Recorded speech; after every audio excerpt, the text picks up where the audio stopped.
Hello everyone, Hadley Ott with Discover Realty Group powered by Hothem and Associates. Is the Denver market heading towards another bubble that's going to pop like it did in 2008?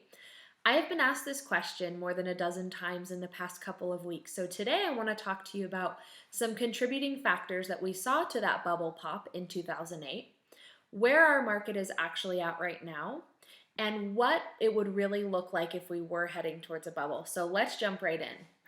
Here are some contributing factors that we saw to the Denver market plummeting in 2008. Prior to that, there were some really questionable loan practices going on. What I like to call toxic loans were being issued to buyers who couldn't either qualify for that loan or got a really sketchy loan program. The problem with that is that either with 100% financing or stated income or a few other factors, the loan programs really were not a good fit for the buyer, and the buyer really shouldn't have been able to qualify for that loan. That was a huge problem.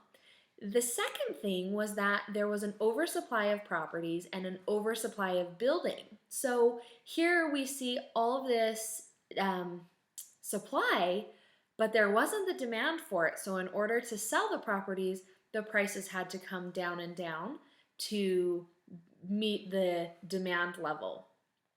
Our market right now is completely different. Lending has tightened up so much that even if you are well qualified, it's tough to get through the loan process.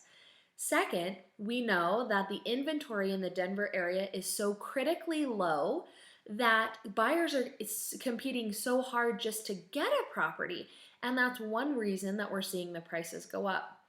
Third thing that you may not know is that the migration level to Denver has jumped to 2% from 1%, so it's doubled.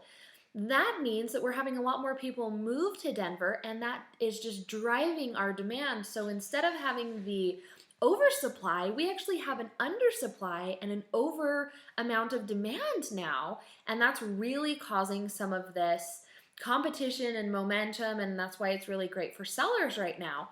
But buyers, the good news is, as we've talked about on other videos, the interest rates are still low. So there's still a benefit for buyers, even though everyone's saying that this really is a seller's market.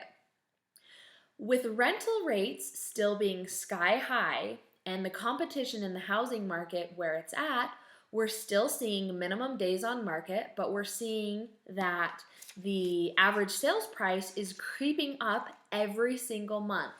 So is this going to cause another bubble? Are these terms kind of what we're going to see to create this bubble again? Well, no. But let me talk about some things that we want to watch for. First thing, like I mentioned a little bit, is interest rates. Interest rates are creeping up ever so slowly, but if they get to 5% or higher than 5%, we could see things really dip down, and that could become a problem because what you can afford at an interest rate that's lower is going to be quite a bit different than at 5% or higher. The second thing we want to watch for in the Denver area is if our migration slows. If companies stop moving here, if people stop relocating here from other states as much, we may see that that demand slow down a little bit.